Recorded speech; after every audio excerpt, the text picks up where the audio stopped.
for a woman to be stoned. Now Moses, Lord, said, you must die for the sins that you have done.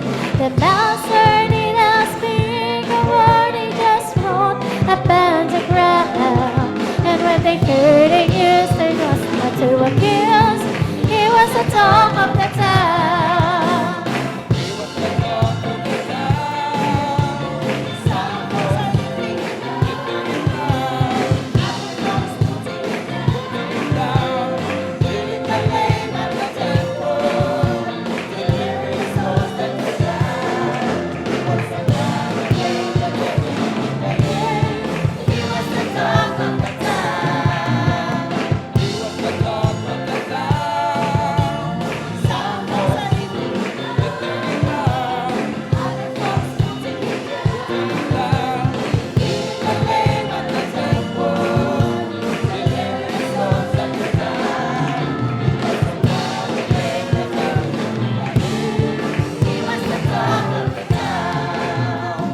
Rising the Pharisees for a woman to be stoned.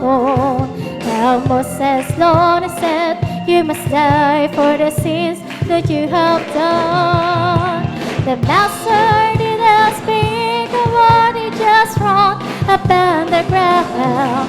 And when they heard the news, there was not to accuse. He was the talk